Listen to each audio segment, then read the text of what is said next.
Hello दोस्तों, आपका अपने YouTube चैनल बंधु क्लासेस में स्वागत है। आज हम लोग Uttar Pradesh PCS R O exam 2024 से संबंधित टेस्ट पेपर 2 देखेंगे, जो आपके एग्ज़ाम बेस्ड पर आधारित होंगे और ये वीडियो आपके एग्ज़ाम के लिए काफ़ी यूज़फुल होगा। तो स्किप किए हुए बिना पूरे आप प्रश्नों को देखिएगा। और इस वीडियो में हम लोग 6 महीने के पिछले करंट अफेयर्स को भी कवर करेंगे। तो डेली लास्ट के जो 5 क्वेश्चन होंगे, क्योंकि इस वीडियो के अंतर्गत हम लोग 20 क्वेश्चन पर डिस्कस करेंगे, जिसमें 5 क्वेश्चन करंट अफेयर्स के रहेंगे।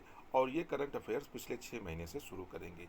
मान लिया जाए कि ये अप्रैल के माह से हम लोग करंट अफेयर को पर डे 5 क्वेश्चन रिवीजन करते हुए, और जब तक मैं समझता हूँ कि पीसीएस पेपर होगा आपका, और उसमें हम लोग काफ़ी अच्छा कवर कर लेंगे करंट अफेयर्स को भी। और आप अपने जीएस के प्रश्नों को भी रोज़ डेली बेसिस पर प्रैक्टिस कर सकते हैं। डेली हम लोग 10 बजे इसी समय उपस्थित होते हैं, तो आप देखना ना भूलें। तो शुरू करते हैं आज के वीडियो का पहला प्रश्न। ये टेस्ट पेपर 2 होगा। टेस्ट पेपर 1 हम लोगों ने कर रखा है, तो अगर आपने नहीं देखा है तो आप हमारे चैनल पर जाकर इसको देख सकते हैं। तो शुरू करते हैं आज की वीडियो का पहला प्रश्न। पहला प्रश्न है, सिंधु घाटी सभ्यता से संबंधित निम्नलिखित कथनों पर विचार कीजिए। पहला कथन दिया हुआ है, हड़प्पा स्थल सुरकोर्दा तथा धौलावीरा खंभात की खाड़ी में स्थित है। दूसरा कथन दिया हुआ है, हड़प्पा स्थल लोथल तथा रंगपुर कच्छ की खाड़ी में स्थित है। उपरोक्त में से कौन सा या से कथन सही है या है? केवल एक, केवल दो, एक और दो दोनों, न तो एक और ना ही दो। तो दोस्तों, जो हड़प्पा स्थल सुरकोर्दा है और धौलावीरा है, कि जैसा हम लोगों ने पढ़ रखा होगा कि हड़प्पा धौलावीरा खंभात की खाड़ी में ना स्थित होकर ये कहाँ पर स्थित है? कच्छ की खाड़ी में स्थित है। कहाँ पर स्थित है? कच्छ की खाड़ी में स्थित है। उसी तरह से लोथल और रंगपुर। लोथल की अगर बात करें तो लोथल जो है गुजरात के अहमदाबाद जिले में स्थित है, न कि कच्छ की खाड़ी में। तो इस हिसाब से देखा जाए तो हमारे जो दो स्टेटमेंट दिए गए हैं, दोनों के दोनों क्या हैं? गलत हैं, क्योंकि सुरकोर्दा और धौलावीरा कच्छ की खाड़ी में स्थित हैं और लोथल जो है या गुजरात के अहमदाबाद जिले में स्थित है। तो आपका राइट आंसर क्या बनेगा? डी वाला, यानी ना तो एक सही है और ना ही दो सही है। ठीक है, आइए अगला प्रश्न देखते हैं। अगला प्रश्न है, निम्नलिखित कथनों पर विचार कीजिए और नीचे दिए गए कूट से उत्तर चुनिए। वैदिक धर्म प्राकृतिक में मूलतः एकैकधिकेश्वरवादी तथा न कि अकेश्वरवादी या बहुदेववादी था। दूसरा स्टेटमेंट दिया है, आरंभिक वैदिक से उत्तर वैदिक काल तक वैदिक देवताओं की जो संख्या 33 रही। तो आपको बताना है कौन से कथन सही हैं। केवल एक सही है, केवल दो सही है, एक और दो सही है, कोई सही नहीं है। तो वैदिक धर्म प्राकृतिक रूप से एकेधेश्वरवादी था, मतलब एकेश्वरवादी की तरफ था। जो हम लोग वैदिक काल को 2 पीरियड में जब डिवाइड करते हैं, यानी ऋग वैदिक काल और उत्तर वैदिक काल, तो ऋग वैदिक काल में जो देवताओं का क्या था? एकेश्वरवादी था। लेकिन जैसे जैसे समय बीता और उत्तर वैदिक काल आते आते इनके देवताओं की संख्या क्या हुई? लगातार बढ़ती गई। और टोटल या कई विद्वानों के द्वारा दिया गया है कि उनकी जो संख्या थी वह 33 तक पहुंच गई थी। तो इस हिसाब से देखा जाए, इसमें जो दोनों कथन दिए हुए हैं, दोनों दोनों क्या है? सही हैं। यानी आपका राइट आंसर क्या बन जाएगा? सी वाला आपका राइट आंसर बन जाएगा। एक और दो दोनों सही हैं। अगला प्रश्न देखते हैं। अगला प्रश्न है, गांधी ने सिविल अवज्ञा आंदोलन को आरंभ करने से पूर्व लॉर्ड इरविन को 11 सूत्री अल्टीमेटम भेजा था। इनमें से क्या सम्मिलित नहीं था? भू राजस्व में 50% कटौती और मानक कर की समाप्ति, रुपया स्टार्लिंग विनिमय अनुपात को कम करना, सैन्य व्यय में 50% की कटौती करना, गाय हत्या पर प्रतिबंध लगाना। तो जब 1930 में गांधी के द्वारा सविनय अवज्ञा आंदोलन शुरू करने का प्लान बनाया, या गांधी ने शुरू करने की योजना बनाई, इससे पहले उन्होंने वर्तमान जो गवर्नर जनरल थे भारत के, लॉर्ड इरविन को एक 11 सूत्री मांग भेजा था, उसमें कुछ प्रमुख मांगे जैसे भू राजस्व में क्या उस समय बहुत ज़्यादा था, उसमें 50% कटौती की मांग की थी। रुपया और स्टार्लिंग विनिमय अनुपात को कम करने की बात की थी, और जो सैन्य खर्च था उसको भी कम करने की बात की थी, कितना 50%। लेकिन इस मांग के जरिए कहीं भी गाय हत्या पर प्रतिबंध लगाने की गांधी के द्वारा मांग नहीं की गई थी। तो आपका क्वेश्चन पूछ ही रहा है कि इसमें कौन शामिल नहीं है, तो आपका राइट आंसर क्या हो जाएगा, डी वाला आपका राइट आंसर हो जाएगा। गाय हत्या पर प्रतिबंध लगाने की बात नहीं की गई थी। अगला प्रश्न देखते हैं।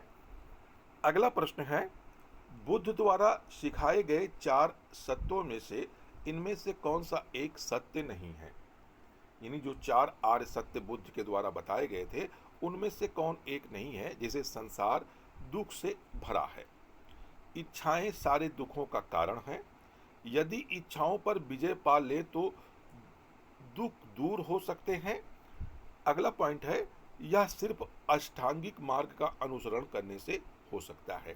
बुद्ध ने संसार में जो दुख का कारण बताया था उसमें 4 इच्छाएं बताई थी, लेकिन यदि इच्छाओं पर विजय पाले तो दुख दूर हो सकता है। तो यह बुद्ध के 4 आर्य सत्यों में शामिल नहीं किया गया है। तो आपका सही उत्तर क्या होगा, सी वाला एकदम राइट आंसर हो जाएगा। अगला प्रश्न देखते हैं। अगला प्रश्न है, शिवाजी प्रशासनिक सुधार के क्षेत्र में किसके ऋणी थे।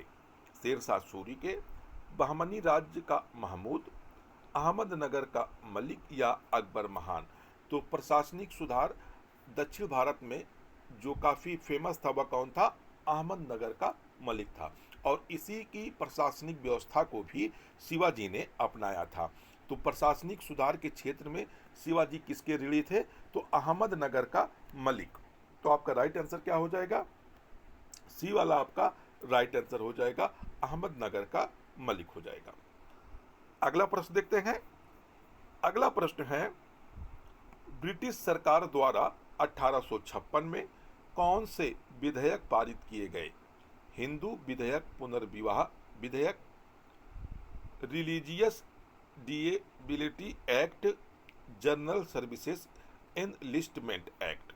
तो 1856 में ब्रिटिश सरकार के द्वारा कौन कौन से अधिनियम पारित किए गए थे, तो हिंदू विधवा पुनर्विवाह विधेयक ये पारित किया गया था, रिलीजियस डिसेबिलिटीज एक्ट ये भी पारित किया गया था, जनरल सर्विसेज एनलिस्टमेंट एक्ट ये भी पारित किया गया था। कब, 1856 में। तो आपका सही उत्तर हो जाएगा, सी वाला आपका सही उत्तर हो जाएगा। 1, 2 और 3 तीनों को तीनों क्या है, सही है। अगला प्रश्न देखते हैं। अगला प्रश्न है, निम्नलिखित कथनों पर ध्यान दें या विचार करें। महाराष्ट्र की काली मिट्टी की संरचना रेतीली होती है। दूसरा पॉइंट कह रहा है, काली मिट्टी कपास की खेती के लिए अनुकूल मिट्टी होती है। उपरोक्त में से कौन सा या से कथन सही है। आपको बताना है केवल एक, केवल दो, एक दो, दोनों, ना तो एक और ना ही दो। तो महाराष्ट्र की जो काली मिट्टी है वह संरचना में रेतीली होती है। रेतीली ना होकर ये क्या होती है, चिपचिपी होती है। कैसी होती है, चिपचिपी होती है, चिपचिपी होती है मिट्टी, और यह अधिक पानी सोखने की क्षमता रखती है। और जिसमें क्या होता है, जो काली मिट्टी है इसी को हम लोग एक अलग नाम से जानते हैं, रेगुर।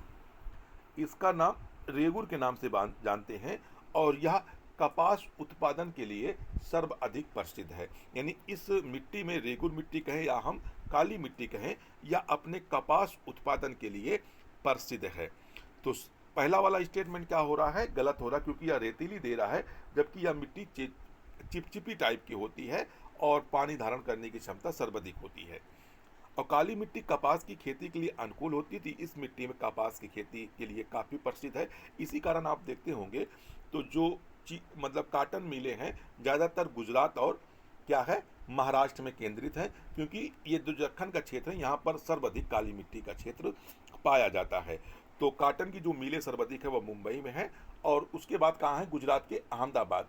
और गुजरात के अहमदाबाद शहर को ही भारत का मैनचेस्टर भी कहा जाता है। तो आपका दूसरा वाला स्टेटमेंट सही है। तो आपका उत्तर क्या हो जाएगा, केवल 2 वाला सही है।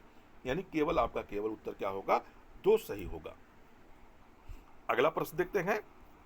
अगला प्रश्न है, भूमध्य सागरीय वर्ग के अंतर्गत के निवासियों को भी सम्मिलित किया जाता है। यानी जो मानव प्रजाति होती है, जैसे ऑस्ट्रेलियन हो गया, निग्रो हो गया, भूमध्य सागरीय हो गया, कई सारे मानव के प्रकार पाए जाते हैं। तो उनमें से किसके अंतर्गत शामिल किया जाता है? अंडमान निकोबार द्वीप समूह के लोगों को, पश्चिमी बंगाल तथा उड़ीसा के लोगों को, पंजाब तथा उत्तर प्रदेश के लोगों को, उत्तर भारत के पर्वतीय क्षेत्र के लोगों को। तो भूमध्य सागरीय वर्ग के अंतर्गत किसको शामिल किया जाता है? पंजाब और उत्तर प्रदेश को भूमध्य सागरीय वर्ग के अंतर्गत शामिल किया जाता है। तो उत्तर आपका क्या सही होगा? सी वाला उत्तर एकदम राइट हो जाएगा। आइए अगला प्रश्न देखते हैं। अगला प्रश्न है, निम्नलिखित में से कौन से कारक का उपस्थित होना दक्षिण पश्चिमी मानसून के आरंभ के लिए अनुकूल होता है? तो एल नीनो क्या होता है? ये भारतीय मानसून पर प्रभाव डालता है, लेकिन ये क्या करता है, कभी कभी अत्यधिक वर्षा का कारण बन जाता है, तो कभी कभी सूखे का भी कारण बन जाता है। उष्णकटिबंधीय पश्चिमी जेट ये बिल्कुल नहीं, ध्रुवीय उपसागरीय जेट ये भी, उष्णकटिबंधीय पूर्वी जेट, यानी भारतीय मानसून के आरंभ के अनुकूलन के लिए सर्वाधिक अगर कोई कारक सर्वाधिक जिम्मेदार होता है तो वह कौन सा होता है? उष्णकटिबंधीय पूर्वी जेट होता है। तो सही उत्तर क्या हो जाएगा? डी वाला आपका एकदम राइट आंसर हो जाएगा, उष्णकटिबंधीय पूर्वी जेट हो जाएगा। अगला प्रश्न देख लेते हैं। अगला प्रश्न है, निम्नलिखित कथनों पर ध्यान दें। अमावस्या के दिन न्यून ज्वार आते हैं, पूर्णमासी के समय उच्च ज्वार आते हैं। उपरोक्त कथनों में से कौन सा या से कथन सही है या है? केवल एक, केवल दो, एक तथा दो, दोनों, दोनों में से कोई नहीं। तो अमावस्या की अगर हम बात करें, जिस दिन चंद्रमा आसमान पर नहीं दिखाई देता, ऐसे दिन को हम लोग क्या कहते हैं? अमावस्या कहते हैं। अमावस्या के दिन कह रहा है कि न्यून ज्वार आते हैं, तो अमावस्या के जो दिन होता है, जो सूर्य और चंद्रमा एक ही दिशा में, अलग अलग दिशा में होते हैं, क्योंकि बीच में क्या होती है? पृथ्वी आ जाती है, जिसके कारण सूर्य का प्रकाश चंद्रमा पर नहीं पड़ता है, इसी कारण चंद्रमा क्या होता है? अदृश्य होता है। तो इस तरह से ये लोकेशन बन सकती है, ये आपकी पृथ्वी हो गई, ये आपका सूर्य हो गया, और ये आपका चंद्रमा हो गया। तो इस समय जो ज्वार आता है, मतलब पृथ्वी पर समुद्र में जो ज्वार आता है, वह निम्न ज्वार ना आकर मध्य ज्वार आता है। कैसा ज्वार आता है? मध्य ज्वार आता है। पूर्वमासी के समय उच्च ज्वार आते हैं, तो पूर्वमासी होता है उस समय क्या होती है? पूर्णिमा होती है। और पूर्णिमा के दिन क्या होता है कि सूर्य चंद्रमा एक ही दिशा में होते हैं, इसी कारण क्या होता है? पृथ्वी पर क्या होते हैं? सबसे उच्च ज्वार आते हैं। तो आपका सही कथन क्या हो जाएगा? पहला वाला कथन आपका राइट होगा, क्योंकि यहाँ निम्न ज्वार ना आकर मध्य ज्वार इस समय आता है, और दूसरे वाले में पूर्वमासी के जो समय होता है यहाँ पर उच्च ज्वार आते हैं। तो यानी आपका सही उत्तर क्या हो जाएगा? बी वाला आपका सही उत्तर हो जाएगा, यानी केवल दो सही है। अगला प्रश्न देखते हैं। अगला प्रश्न है, जंगली गधों के लिए अभ्यारण्य कहाँ है? उत्तर प्रदेश, असम, राजस्थान या गुजरात? तो जंगली गधों के लिए जो अभ्यारण्य है या स्वतंत्र रूप से जंगल में पाए जाते हैं, तो कहाँ पर? गुजरात में पाए जाते हैं। अभी हाल ही में इनको IUCN के द्वारा क्या किया गया है? संकटपन प्रजाति में शामिल किया गया है। किसको? गुजरात के जंगली गधों को। अगला प्रश्न देखते हैं। अगला प्रश्न है, किस उपराष्ट्रपति ने राष्ट्रपति पद के लिए चुनाव लड़ने के लिए अपने पद से त्यागपत्र दे दिया था? यानी भारत के कौन ऐसे उपराष्ट्रपति थे जिन्होंने राष्ट्रपति पद के लिए चुनाव लड़ने के लिए उपराष्ट्रपति से क्या किया था? वो त्यागपत्र दे दिया था। फारूकुद्दीन अली अहमद, नीलम संजीव रेड्डी, BB गिरी या B और C दोनों? तो उपराष्ट्रपति पद पर नियुक्त थे, वर्तमान में वो कार्य कर रहे थे, और उन्होंने इस पद से क्या कर दिया था? इस्तीफा दे दिया और राष्ट्रपति पद के लिए लड़े और राष्ट्रपति बने। कौन थे? BB गिरी थे। यानी BB गिरी जो है उपराष्ट्रपति पद से क्या कर दिए थे? इस्तीफा दे दिए थे और राष्ट्रपति का चुनाव जीत लिए थे। अगर हम लोग नीलम संजीव रेड्डी की बात करें, तो भारत के एकमात्र निर्विरोध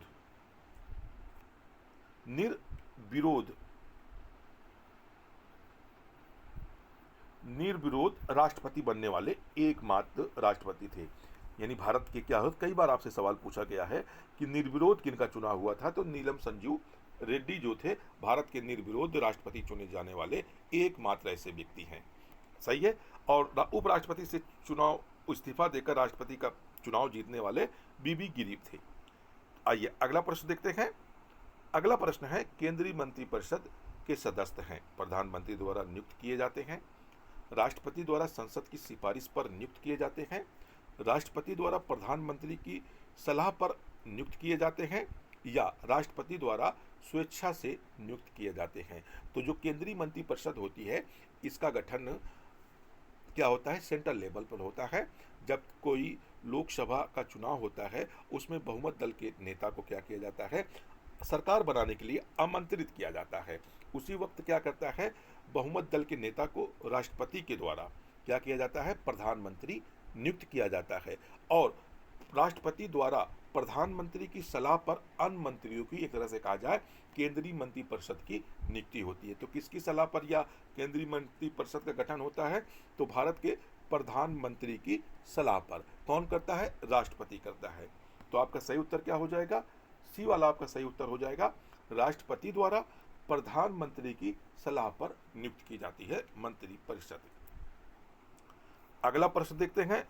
अगला प्रश्न है, संविधान के निम्नलिखित किस संशोधन ने सर्वोच्च न्यायालय की पुनर्विलोकन शक्ति को सीमित किया था? तो किस संशोधित किया गया था? 42वें संविधान संशोधन 1976 को।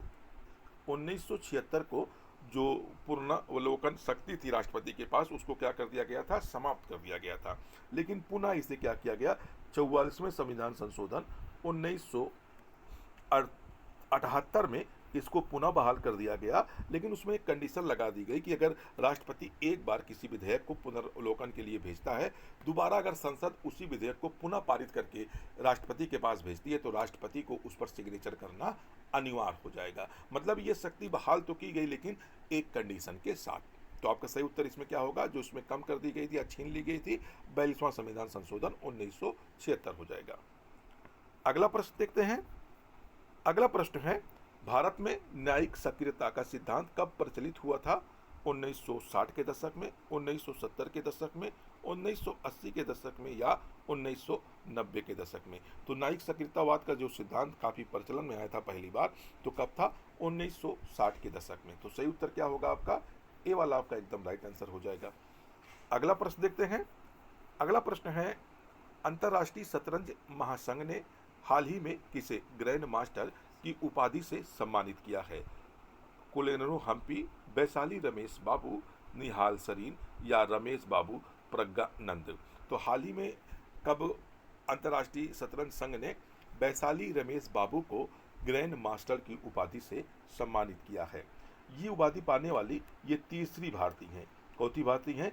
तीसरी भारतीय महिला ग्रैंड मास्टर बन गई हैं, ये तीसरी। इससे पहले यह उपलब्धि किसको किसको प्राप्त हुई है? तो सबसे पहले यह उपलब्धि कुलेनरू हम्पी को, जो कुलेनरू यानी कुलेनरू हम्पी हैं, सर्वप्रथम यह उपाधि यानी ग्रैंड मास्टर की उपाधि सबसे पहली भारतीय थी, इनको प्राप्त हुई थी। इसके बाद जो दूसरी थी हरिका दोरला वल्लभी थी। हरिका यानी दूसरी थी हरिका दोलना वल्लभी थी। दोलना वल्लभी थी।